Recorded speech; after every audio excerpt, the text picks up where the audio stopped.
All right, everybody, away we go. It is another Friday. Time flies when you're having a blast. Sales training, right?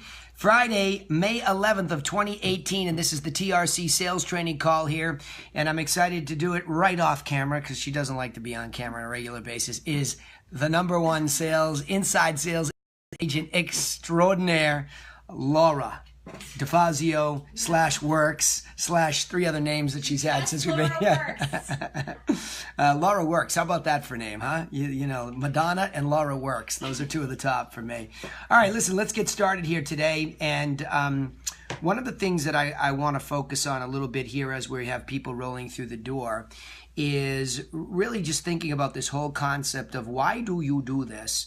As we rolled through the mastermind call yesterday, it became clear to me that when you make a clear decision as to what it is that's important to you, you won't get blind spots like Laura and I have developed over time and then subsequently fix. And I was just doing a little training with Sean before the call started, and it hit me again that what happens is that we don't know what we don't know.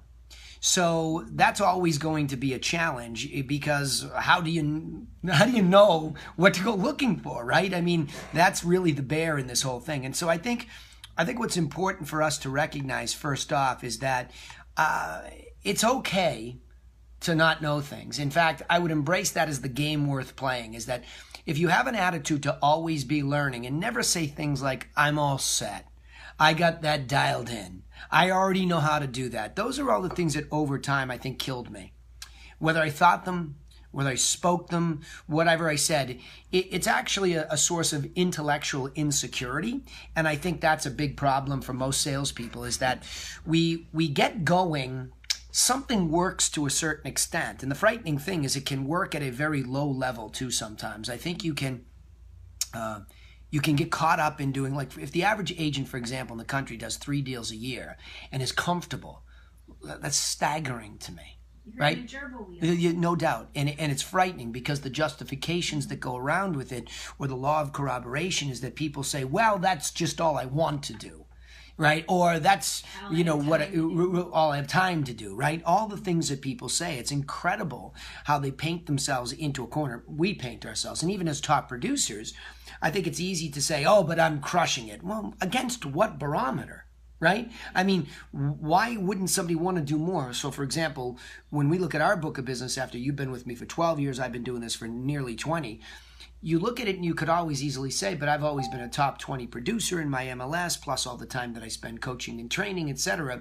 But I think the challenge really becomes, what's next? And how do you evolve to that next level? Well, one of the biggest swings and a miss is money. Right? This is a monetary business before it is anything else.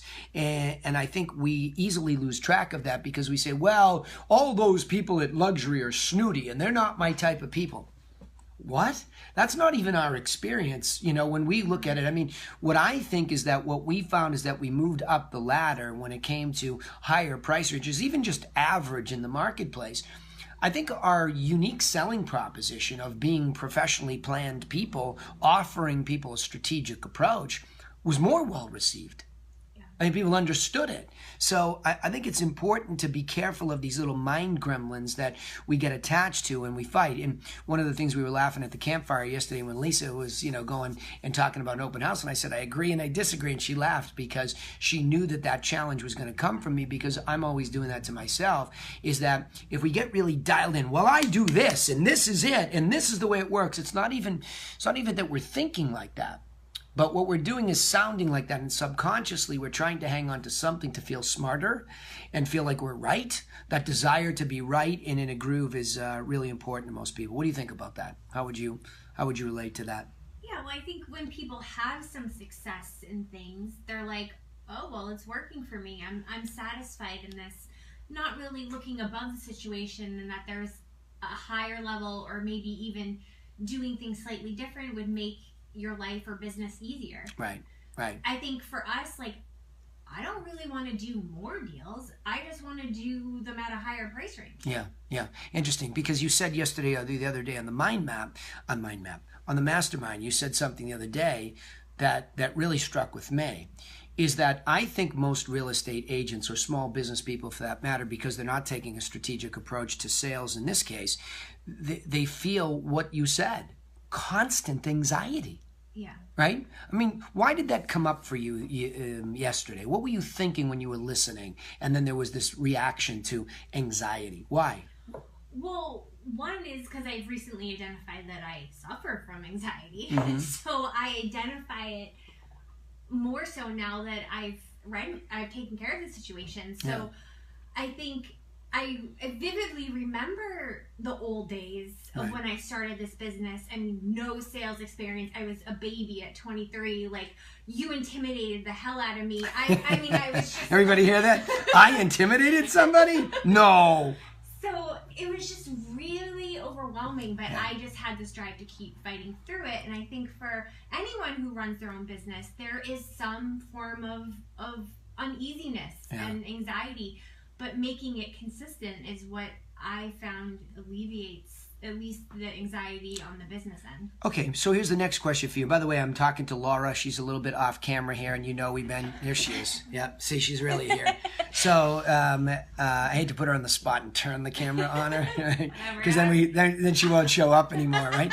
So, but I think the key here is to really just say, is anxiety good, though, for salespeople to a certain extent? As much as we're trying to get strategic to make it go away so that the business is more predictable, which lessens the anxiety for salespeople, shouldn't we maintain a level of anxiety all the time, or should we not? What do you think?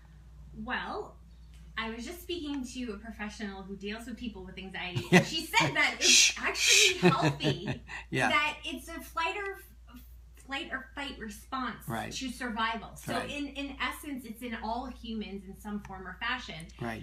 And I think for a business person, it makes you strive to fight through it, makes you, alert to what is really going on. I think, as you said before, people just get on the hamster wheel and you don't look up. Yeah.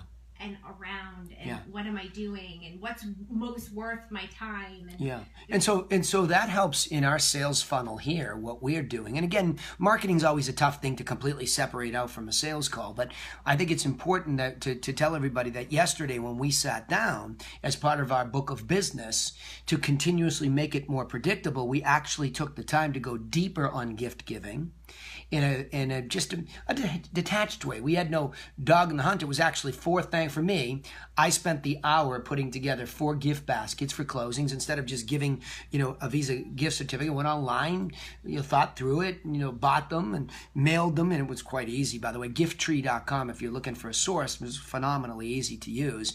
But then also just thanking a couple people for referring us. And those haven't resulted in sales. It was just simply a thank you for even putting me on the radar, my sales business on the radar. I am so thankful that you would think of me that I want to just respond. Gave chocolates. Who doesn't like chocolate, right? And just gave, 2 boxes of chocolates away to just say, and I said in the card, I want to just thank you for taking the time to think of me when you heard somebody talk about real estate. And that's a big part of this connection to the sale. And in the same breath, that gift giving, that thankfulness, that gratefulness, I think is what's missing in a lot of people, and why we get so caught up in oftentimes the anxiety, because we're so attached to the next deal because we need it. Look, we're small business. We need the money. You need the cash flow. You need the GCI. We're not going to pull that punch. That's true for everybody. But the truth be told, is it something that we're causing unneeded anxiety versus the one that's good to wake up and go, I better do something, right? There's a difference. I think when you're discombobulated and you're not doing things, you're really way off. So I just wanted to bring that to everybody's attention today, that's been a big topic of conversation. All right, let's get rocking and rolling here. And what we'll do is I want to just ask the question this time, what's the biggest challenge that you all have? Really, and have somebody just step in and lean in. And it would be nice if we heard from some people that we haven't heard from. I get that some of my folks are really aggressively in here, but I'd love to hear from somebody that I haven't heard from. So and I'm not going to pick on you, and especially if you're new. Yesterday on the campfire, it was awesome. Graham stepped in, and he's new with Chris Egan, and he gave us a great little anecdote. But even if it's something you haven't been to, but you're worried about, or you have anxiety, how would you deal with this? I think that would be nice for somebody to throw me a bone here, and then Laura and I will deal with it, okay? So I'm going to mute the mics. By the way, everybody that's on Facebook, welcome for eavesdropping there, but all the members inside, I'm talking to you. Please give me some sort of a challenge that you have in a sales front and that you'd love to hear my insight, but more importantly to Laura. Laura does an enormous amount of the maintenance of the sales funnel and all those conversion conversations, because oftentimes we hear people that say, well, I had a good conversation at an open house, or I talked to a lead once. Then what? I mean, an enormous amount of our time as we move along is there. No, Paul, there's no webinar link. This is only a sales call. So there's nothing live here, just the typical sales call. All right, so here I am, *6 you mic if you are in a loud place, or I will have to do it. And I'm looking for somebody to volunteer me, not necessarily themselves, but a little bit of information. Okay, somebody in San Fran had a hot mic. I had to mute you, okay? Somebody throw me a bone here. This is Jamie. Jamie. I got a question. All right, girl, hit it. Okay, so we're calling on probate, or we have, all the leads or whatever, calling on probate leads, and they're calling on expireds for us too. And we're hitting the point where we're starting to get some stuff that just feels like a waste of our time. How do you guys qualify things that are coming in that just don't feel like it's worth even going on the appointment?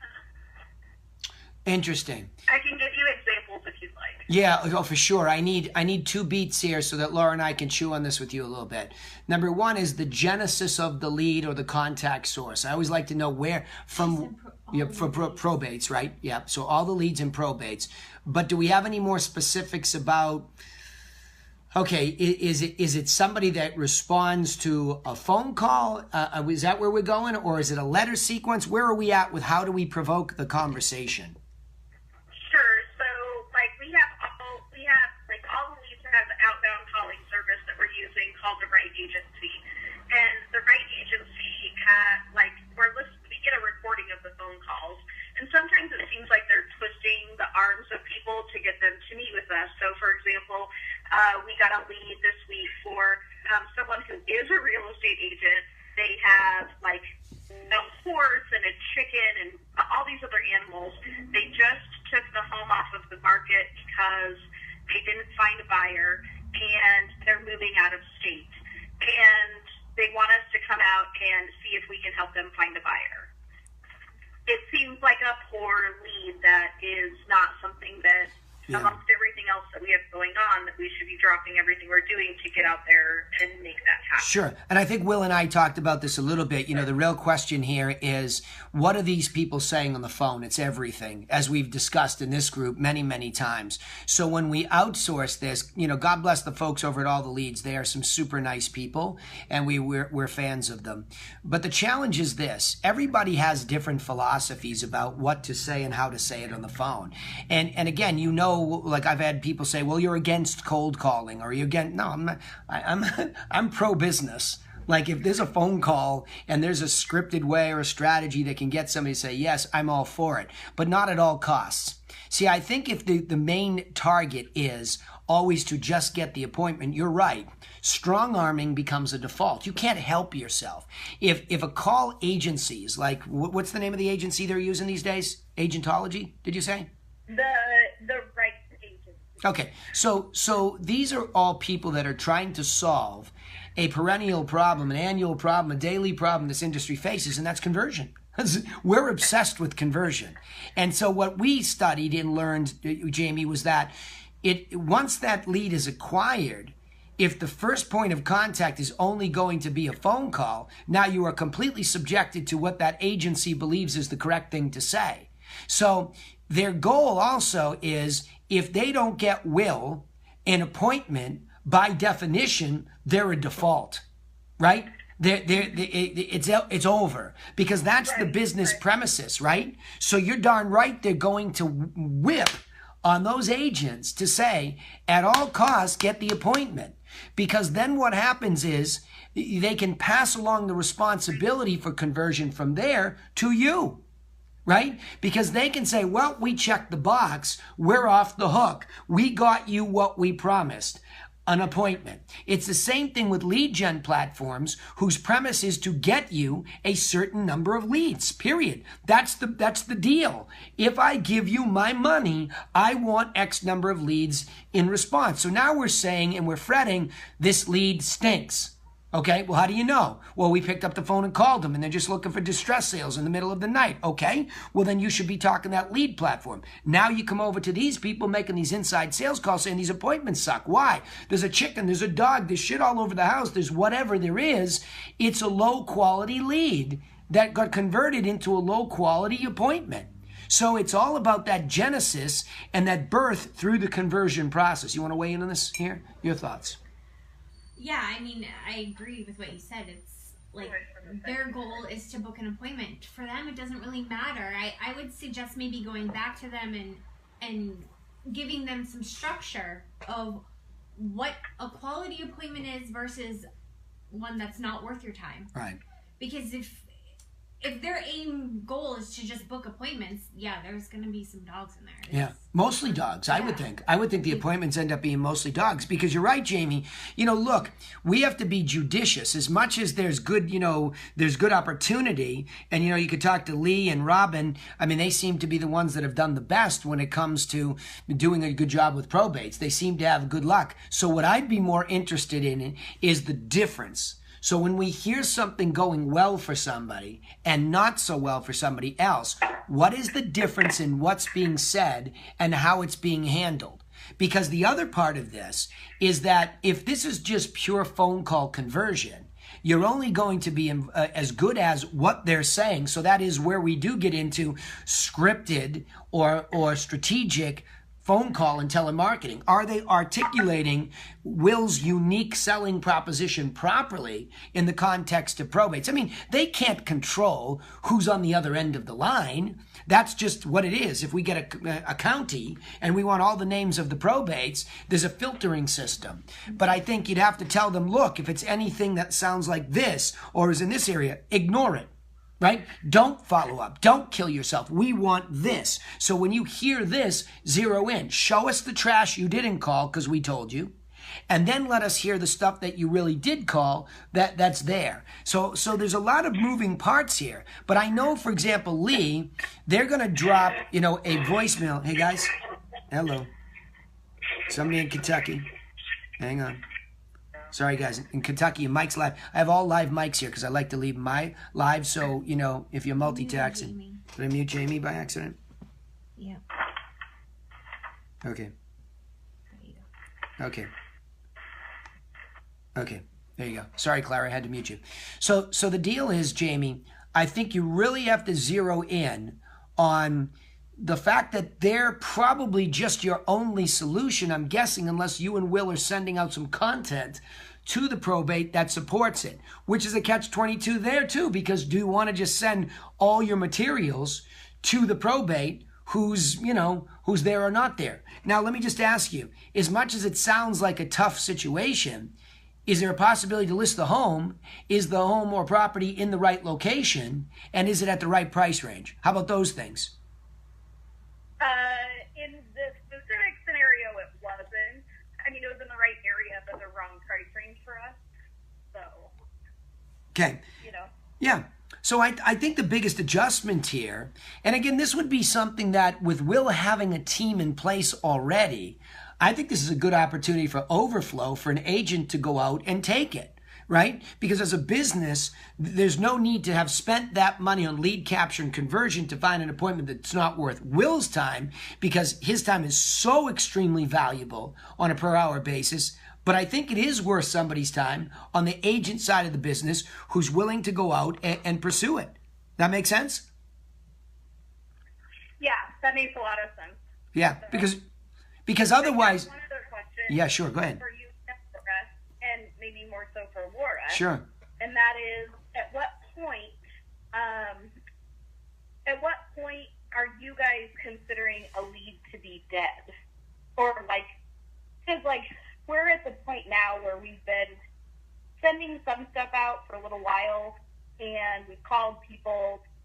At what point, do you guys just call it and say this one is not something we're going to continue to pursue. Well, it's a few And different I guess answers. less for leads because we understand that process. But like, at what point do you consider a prospect a trash and stop contacting them? Well, for a buyer, if I have a prospect that is not actively looking at properties for 3 months or more, they go in the cold file, which we put a delete contact tag on. I put them in a cold file in Market Leader, and then I monitor the cold file. So if someone comes back to life, then I would restart the campaigns. But I base mostly the buyer stuff on activity. And a lot of times recently, if they're in a lower price range, they are still somewhat active, I will hand them off to one of our outside sales agents. For a seller lead, it's a little bit different. So unless they tell me like, go away, or if they're like, we are completely not moving ever again, like there's no opportunity whatsoever, then I would move on. Cool. Yeah, that's helpful. Yeah. So, because I think you've had a couple of ones where it's like, they say they're not going to relist the house, or they're interested, like for expired specifically, where they're like, we're not going to relist the house anytime soon, or we're going to stick with the agent that we have, but we aren't relisting until the fall. And just trying to differentiate, like, is that something that we should continue to pursue? Absolutely, and, yes. Absolutely, yes. Unequivocally for me. I'll give you my firm answer on the former, and then I'll talk about the latter. Former being, we don't plan on listing till the fall. Absolutely, yes. 100%. You're going to find that with most expireds that are worth pursuing, ironically. Yeah. See, what Laura and I have found in our pursuit of an expired potential listing is that person was inclined to try. Okay. Now, if for some reason they're waiting to the fall, I'd want to say, oh, really? Is there a reason you're waiting to the fall? Okay. That's the first thing I would want to know is why are they delaying going back on the market, right? Because that time between now and the fall is a fabulous time to have zero competition because nobody's going to follow up. Nobody. Right? So what I would be doing is instantly putting them, on some sort of a follow-up, even if it's just that you're staying in front of them. Well, it sounds great. Is there any reason you're waiting to the fall? Give me an objection. Why? Why are they waiting to the fall, James? A lot of times, for here in Arizona, because it's hot and people don't want to leave their house. Good. So it's a seasonal reason. Okay. So, yeah. Okay. So if you could counter that with evidence and say, I know most people think it's too hot and that there's not a lot of showings. The interesting piece of that is last summer, 350 homes sold in your general area during the summer. In fact, I think they sold quickly because there was less inventory, because a lot of people think there is no market, but the facts are otherwise. I'll send you over what sold in your neighborhood last summer. So I would always counter it with fact, because what you're doing in that moment is that instead of see what you're doing by not wanting, I'm not saying you, Jamie. I know you're asking to be educated, so I know you personally. Right. I'm saying generally, why do we think that way? Here's the problem. We're so keyed up as agents wanting what we want, which is to pick up the phone and find a probate or expired who is ready to list today and invites us over, right? That's what we want. But what we have to expect in reality is the better probates, the better expireds, the better FSBOs, let's deal with all those first, the better people are not going to just make a decision on you or I quickly.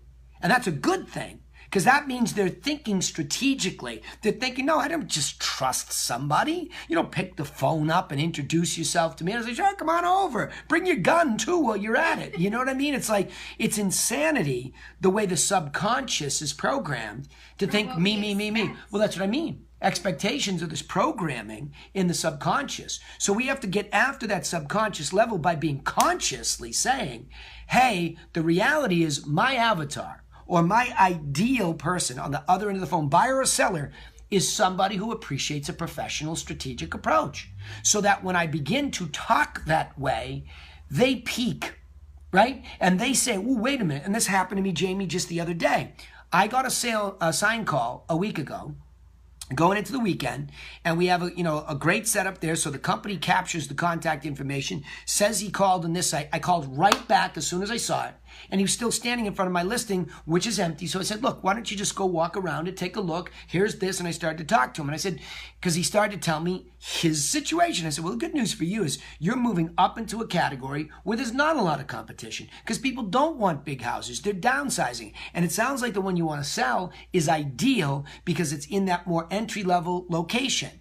As soon as he heard me begin to talk like that, he began to lean in a little bit more, because what he's hearing is strategic, insightful conversation. Whereas most agents just aren't doing that, because they're going, "Is that the only one you're interested? Would you like to see some others?" They're jumping up and down, trying to make that connection without having an interesting tennis match of a conversation that's strategic and intelligent. So now let's bring it right back over to expireds, FSBOs, etc. If we pick up the phone and we call these people to begin with, and we say, "Hey, I saw that your house came off the market in MLS. That's unfortunate, unless, of course, you decided not to sell. What happened?"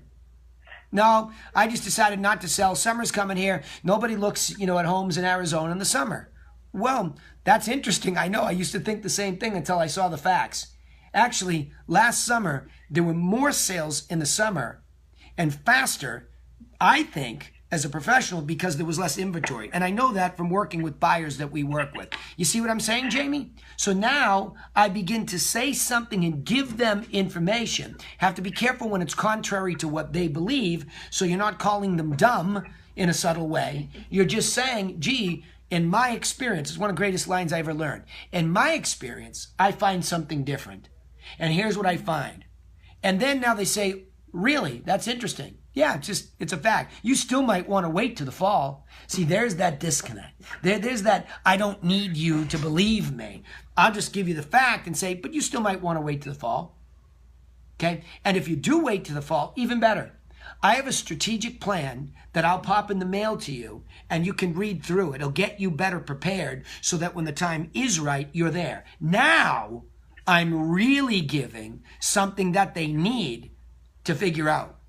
And by the way, what I'd like to do is send you over some stuff that sold when you didn't. So now I'm loading in information that's educational, that helps them figure out why they had a problem to begin with. And I have from now, May, till the fall to do that. Oh my gosh, what an opportunity, James, to build a relationship. Let's go to point B, though. Point B was, I'm going to stick with the other realtor. Oh, I can understand that. Most people like their realtor to a certain extent. Would you be open to a second opinion for at least informational purposes? Because I follow a 7-point strategic plan that I'd like to get in front of you so you can consider it. Because I believe most houses expire because something's wrong in the strategy. Now, if they reject that, Jamie, because the relationship is so strong with the realtor, you'll know that pretty quickly, right? And say, "Yeah, but you know what? The realtor happens to be my cousin." Well, you know what? Let me send you this information anyway. Maybe it will help you and your cousin get a little bit more organized. And I think that by really doing that, you're ingratiating yourself, because what if the cousin fails again? What if they need real help again? So I have really said that anytime somebody is in my geography, and that's why I asked in the beginning, is this somebody in the geography? Is this somebody at the price range? In any of those cases, Laura and I have agreed, send the information, give it to them. Have like this overwhelming mentality of gift giving, that as long as they're in the area and that will spread, goodwill for us, then we want to do it, right? That makes sense, Jane? Yeah, sure does. Okay, cool. Awesome. Any other questions about that? Anybody else have a question because you were listening to that and that provokes you to think about something that you don't quite understand or you want to challenge? Anybody want to jump in on the back of that one? I do. Go ahead. Hey, there's my girl. How you doing, Tanyelle? Good. So kind of on that theme, I've got a couple of buyers who started out the process and seemed like they were very motivated, got qualified, are pre-approved, and all of a sudden after the pre-approval, like the process has slowed to a crawl, and they've become the absolute pickiest buyers that I have ever worked with. And so we've been working together for like 7 months. Yep. And I just cannot get them to move forward, and I'm not sure what I'm doing Sure. or not doing, that's impeding the progress to getting them to close. All right, let's get Laura's opinion on this one first so that we hear a couple opinions here today. Let's see what she would do in that case, because the first thing I think is this is longer-term follow-up. So I want to let Laura take that first, and then I'll give you my opinion. Okay. Sorry, I missed the very beginning. You wrote an offer with them, and then they started putting the brakes on? Pre-approval, I think. Pre-approval, right? Yeah. So I've got like 3 situations that are similar, all buyers. One got the pre-approval, conditional approval. We've written an offer, and they terminated because of conditions, but the price points they're in, they're not going to do much better. And so now lately when we've been looking at houses, and I'm asking for feedback as we're, walking away from the house, it's stuff like, oh, I don't like the chi of this house was off. Or I can't put my finger, it's stuff like that. And I'm like, wait a second. So now we're kind of in this loop of every once in a while a house comes up that fits their criteria and their price point, but then we go see it and we're hauling it to go see it and it's where everybody else does. And then it's, no, this one just didn't feel right. Okay. Have you sent them sold in their price range, and to see if anyone stood out that it would be one that they would buy? No, I have not done that. Because I think that would really empower them to see whether this is even something realistic. I mean, if they really truly want to buy a house, then they're like making excuses is what it sounds like to me, that their motivation does not seem like at a 10. So to kind of bring that out in the conversation, I would have a physical conversation with them about sold properties and see what comes of that. Okay. Yeah. I can do. Yep, cool. So you see where she went is something that we have learned is very important to empower the buyer and the seller. See, historically, presenting sold information in this industry, this is why I don't like to think traditionally, has only been for the sell side. Well, we give the comps, right? Well, what comps? The solds around an area, and we sort of guess together, right? Well, come on. The most important thing is, what does the money buy and how much money do I get? So until you have an SOLD, you don't have any of those answers. So the irony is we really should be starting always with sold information, right? That's the most important thing. And this is what we talk about with the strategic buyer plan. See, when you think strategically as a buyer's agent, you're thinking number one is representation. I want you to know that you can get full-blown representation. In my case, we don't charge anything up front for buyer representation. We will accept, in most cases, the offer of compensation through the multiple listing service, okay? So I explain that to them. Now, the first step in that is to make sure you've been properly pre-approved so that you know how much you're comfortable spending. That's number one. It's not for any other reason than how much are you comfortable with? Because a lot of banks will qualify you way, up here, or I should say right here, and then the water comes, you drown, right? So we always say, look, you want to get comfortable with where you'll be financially first. Now, what I'll do is I'll sit down with you and talk about features that kind of money can buy right now. We'll look back to the last 30, 60, 90 days, whatever it takes, to say somebody who was pre-approved for this and actually closed the deal at this number got this stuff. So I'm going to send you 12, 15, 20, 30, whatever it takes of those solds in this general geography where you say you want to be first, choose the geography, the school district, the zip code, whatever. And then I'm going to send you in that price range, plus or minus, what happened. And you're going to tell me, you're going to circle which ones you like the best and why. And go drive by these things that sold and say, is that what you would like? Mm-hmm. So I think that all of that started correctly in the future for all of us. And look, it's not a perfect world, Tanyelle. It doesn't work out like that for us at all. A lot of this is done online because a lot of our clients come from somewhere else. So they have to drive down and they see it. In fact, Sharon Fowler still owns the record for 1,100 homes, said this is the one came down, it was a bomb shelter. Like, or it had been bombed out. It wasn't a bomb shelter. But good thing was, once I saw her reaction to it, once I listened to geography, price range, everything, I was able to, boom, bring it right in. So I think she's absolutely right. What does the money buy? And are they really attached to that? If they say, I wouldn't buy any of these houses. Yeah, you got a motivation problem. Then or they have unrealistic expectations. Right. If right. they, a lot of first-time home buyers, I don't know if they are first-time home buyers, they sound like it. They want the Taj Mahal for, $100,000. Yeah. By the way, you all shouldn't have legalized marijuana in Colorado, because when somebody starts walking around and going, "Hey man, the chi didn't work for me," dude. Yeah. You just should take them out when they're not high too. That's another little That's another piece of the. Yeah, exactly. That's a reality of real estate. Do not take buyers out when they're high in Colorado, right? Well, yeah. I don't know. You could make them easier. Yeah, easier. Yes. Yeah, dude, what did I buy last night? Right?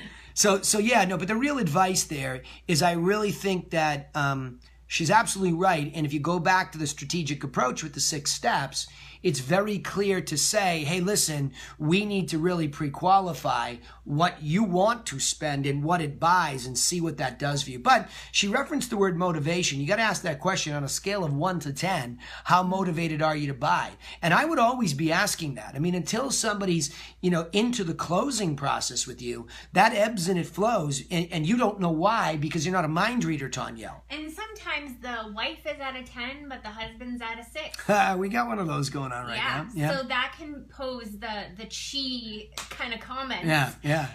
Because I'm not feeling my husband's chi. Right. So then at what point do you guys say, okay, at what point do you draw the line, or do you draw the line? Okay, it's a good question. Spend the time and resources. It's a good question. I'll give you my answer quickly. I draw the line when I know I'm no longer the problem. Okay? So what she did was give you a solid piece of advice of what to do. So giving the solds, re-asking motivation, and almost painting them into a corner and asking them, do you really want to do this? Like, just ask them point blankly, do you really want to do this? Because I don't want to waste your time or mine. If you really want to do this and there are some things that you have anxiety about, you got to tell me now so I can fix it. But if you really don't want to do that, please tell me now. I would be that direct. Yeah. If you're at that point where you feel exasperation, but again, I want to make sure that you don't just do that at your frustration point, that you're not the problem. And you're not the problem when you've given as much education for them to make an empowered decision as is reasonable, right?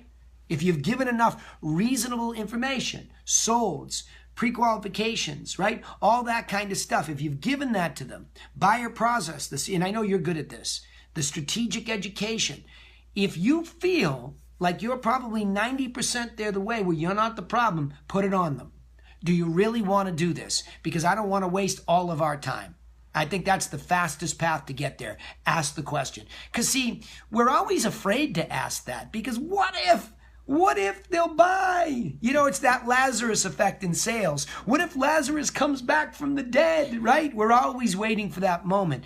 And I don't think you can build a business on that. So be direct. And you can do that in a concierge way. You're not being obnoxious. No, I think you said it very sincerely. Like being perfectly honest, looking them in the face, saying it calmly, and you're not saying it in a derogatory way. Like, do you really want to do this? Like, there's ways to come across, and I don't think they would take offense to that at all. That's right. Yeah. Anybody else want to? Yeah, we've been doing it, Danny. Yeah, go ahead, Terry. Fire away. I have just been lately super direct and very blunt. I try not to be New England blunt because I do have a bad habit of being New England blunt. But you like that? I'm from New England, so I know. Yeah. But I have been trying really hard to just say it as as nice as possible.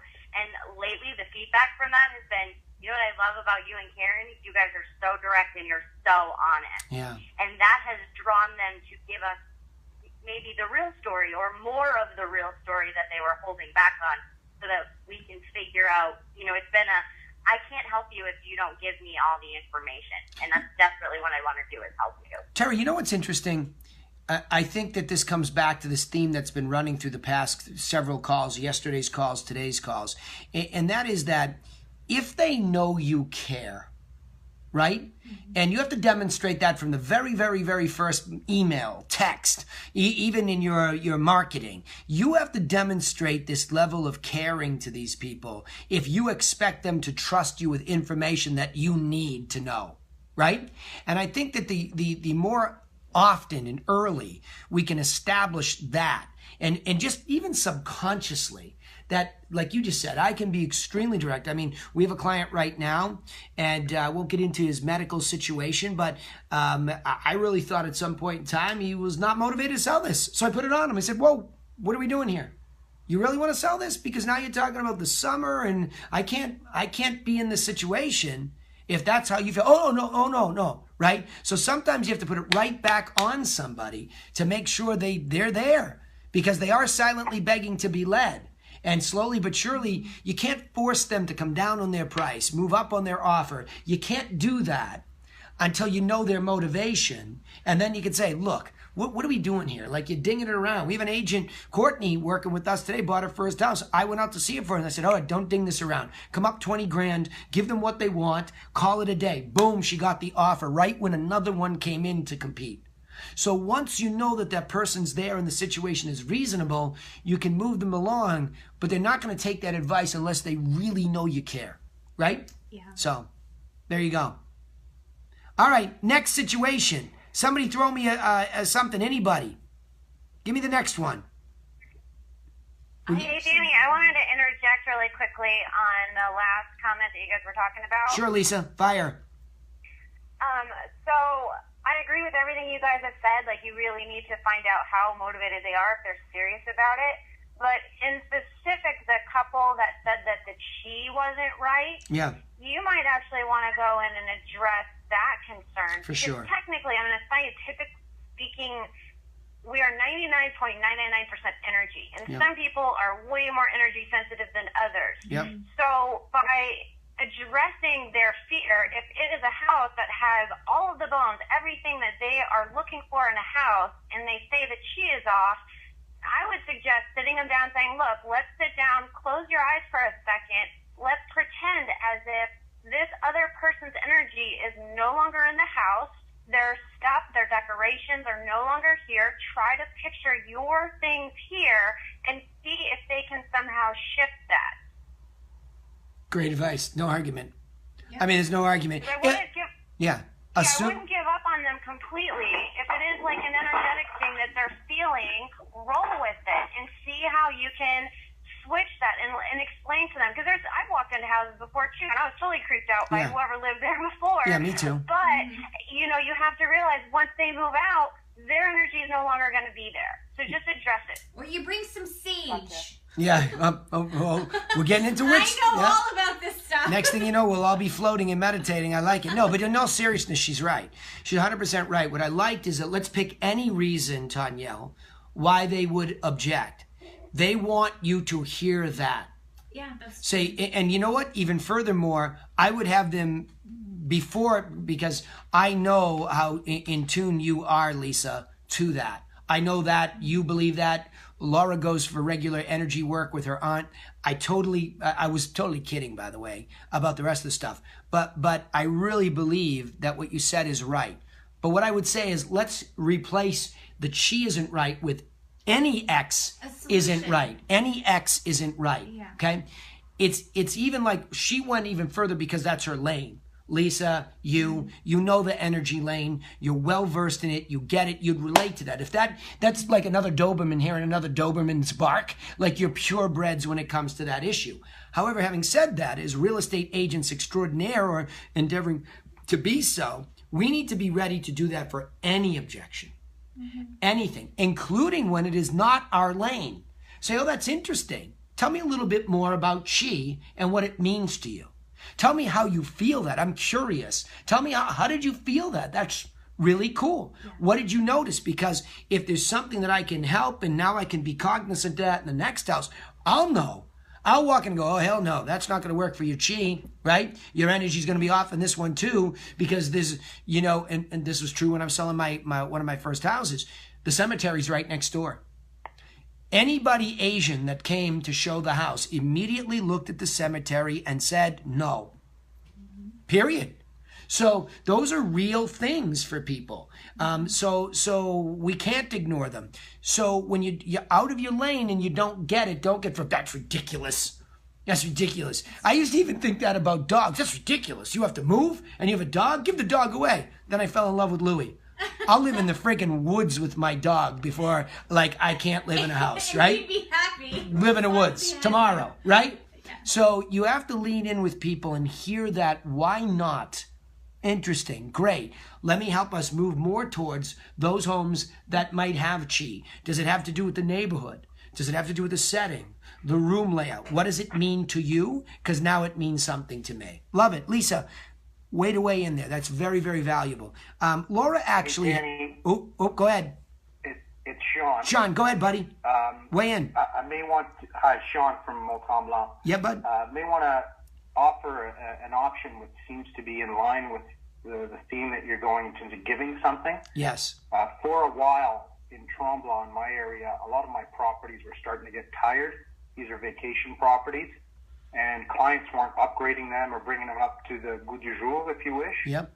So what I started doing to get over that objection is I started offering a free consultation from one of my 3 designers. So to get over this chi or to get over this, oh, I don't like the way this place looks, yeah, it's all in the design. The floor plan is beautiful. The flow is great. We can fix that. I have a great designer that can help you come in and really see if this works, because I really think this answers to every criteria you told me. You said you want a 3-bedroom, you want to be close to the park. You said this property, guys, is exactly what you're describing to me. Yeah. Now, it's your decision. So here you are. You can bring in this offer to say, look, I've got a designer. And how you organize yourself with the designer, you say, look, I'm going to bring you leads. You just got to give my clients, every time they have an accepted offer or through the process, you have to give them a free consultation.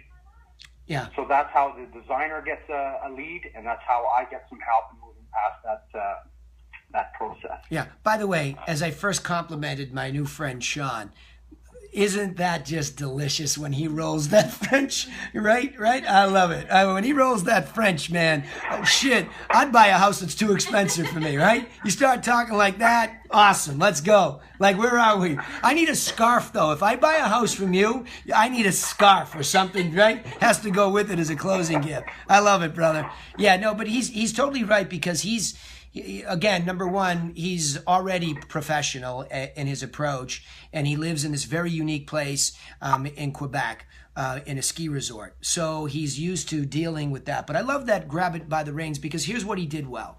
What he did was, yes, Frenchie, right? My own Frenchie, Megan, just for the haha, yes, right? Frenchie, how come you don't speak French at our meetings, right? So the point is that focusing on the fact that, well, wait a minute, it's like a game of Chutes and Ladders. As a kid, there was a game, Chutes and Ladders, if you're too young to know it. You could get halfway up the board and you'd hit a chute and down you would go. That's what happens, Tanyel, sometimes when you get out there with a buyer and they hyper overreact to that one thing that's negative. What he did was brilliantly perfect, because whoa, wait a minute. It's got everything else that we need. So we're at this thing that's at this chi moment. Let's bring in Lisa and Sean's solution. Number one, I get energy. I get what you're saying.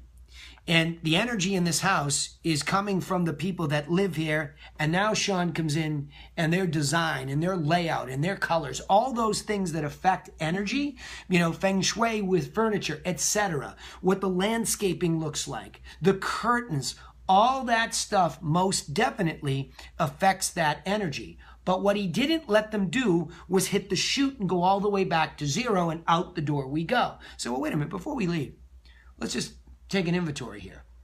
It had all of this. We got 9 out of 10 stars on this one, but then something threw you off. What if I brought in my designer who gave you some ideas on how to reduce that negative feeling and bring in others? What if we came back for a second showing with one of them? Would that be helpful?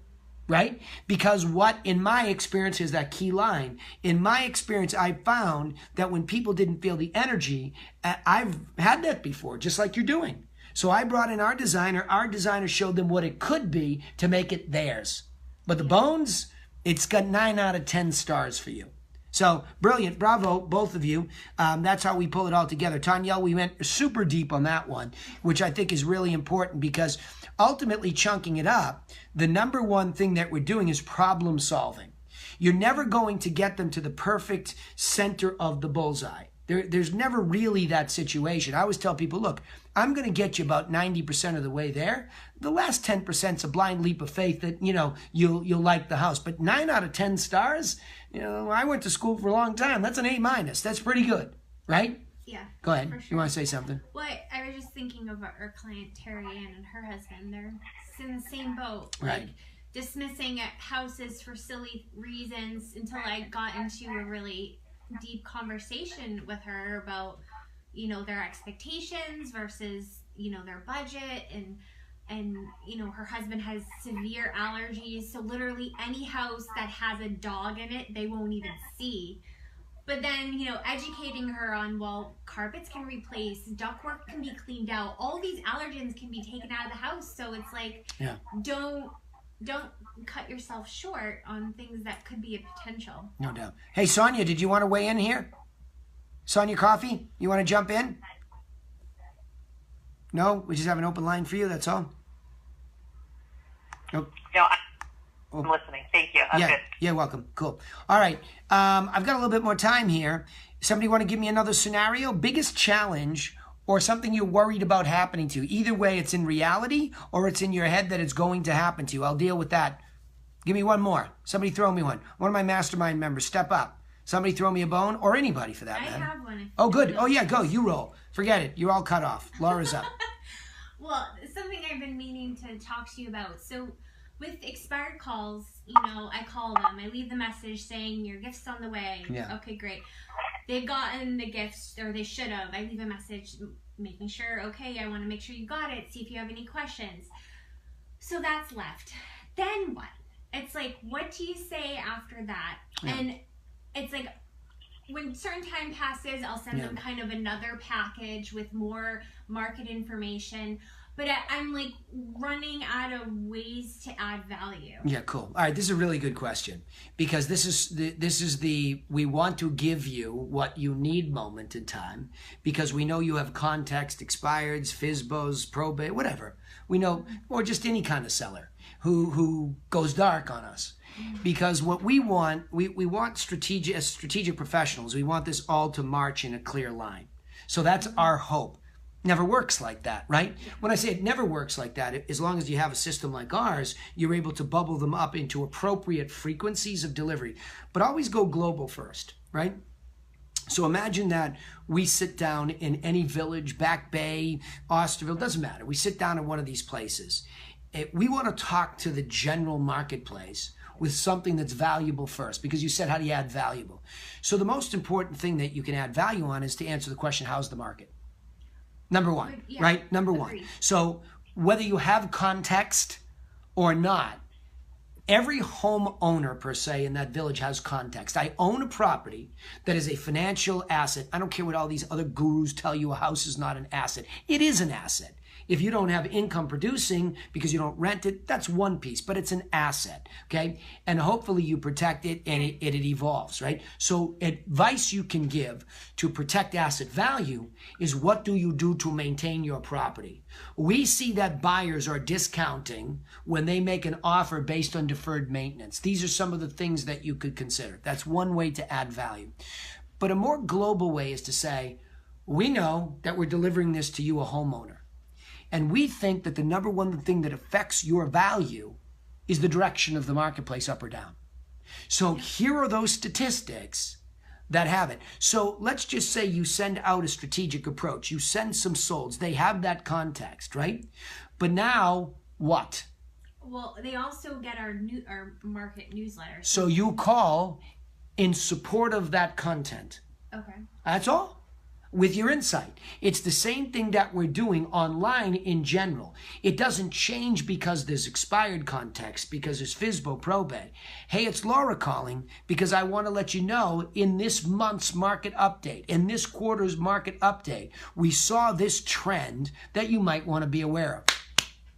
I'm done. I'm out. So it's not like we always have this pressure to get them on the phone and convert.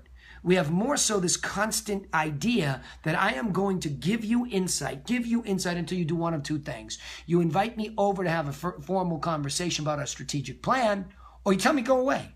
Yeah, well, that's my thing. I guess I was running out of ideas on how to add value. I like I've been sending them market reports, whether it be specifically for that town or Cape Cod in general. Right. But then, okay, so that's more added value. I like that voicemail message. It's like, because of our call sequence, it's like, so it's like you got it. I don't want to. Content supported. I want to give everybody a big line here today before we wrap. Phone calls for the sake of phone calls become very difficult after the first one. Most teaching, training, coaching, etc. revolves around the first call. Mm-hmm. And everybody gets lost after that. Why? Because nobody's teaching you to give them relevant content that helps them. So in our case, home seller course content, home buyer course content, market update content. If you're calling in and around any of that, you have context that's helpful. You don't need a two-way. You can leave an intelligent message that's insightful just around the content and get out of Dodge.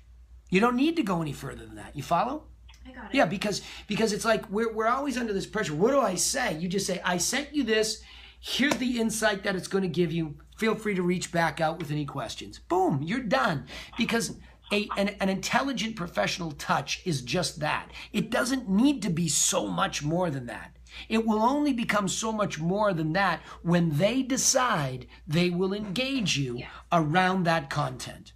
Right? And to Jamie's point, Jamie had a great point earlier on. When do you stop doing that? Well, there's a balance between that. And she said they had a dialed in a lead, but let me say what we thought about that. Thanks to Terry and all these other great inside sales agents in here, you, her, early on, Robin, everybody said, well, why do you have us chasing ghosts? If a lead doesn't respond 3 touches, 4 touches, per week, and then 1 touch per month, why are we going? And they're not doing anything inside of our website, get rid of them. Get rid of them. You're wasting your time. But on a prospect, that was a very important one. A prospect can engage and then disengage. And once they disengage, don't give up until you know it's a lost opportunity. Because once they've engaged, now they've just gone dark. They got a problem with it. Grab the paper, but I just had it print like 5 different files. Wait, there's one. Hang on. Once they disappear, okay, life is just simply happening. They haven't told you to go away. Yeah. Until they tell you to go. Why would they engage you? And then it's not relevant. It's just we want so much for that interaction that we give up. Mm-hmm. And we can't do that. So it's just a matter of not saying, and you already know that principle because you helped me develop it over the last 12 years, right? But the point is, keep giving relevant content so that you're sequentially in their life. Agreed. Right? But don't look for the two-way. No, I wasn't. I just was more or less, I think, needing more ideas of what to send them, how to add more value. I mean, in some cases with the expired, we have an email. So if I do, I always add them to the seller course and then they get educational emails. But it's like, for those people I don't have their email address, it's like, okay, I can keep mailing Think about them this. Stuff. Watch this. Think about this. It's about the message that you're sending, okay? We have a home seller course with 28 points. We have a home buyer course with close to the same.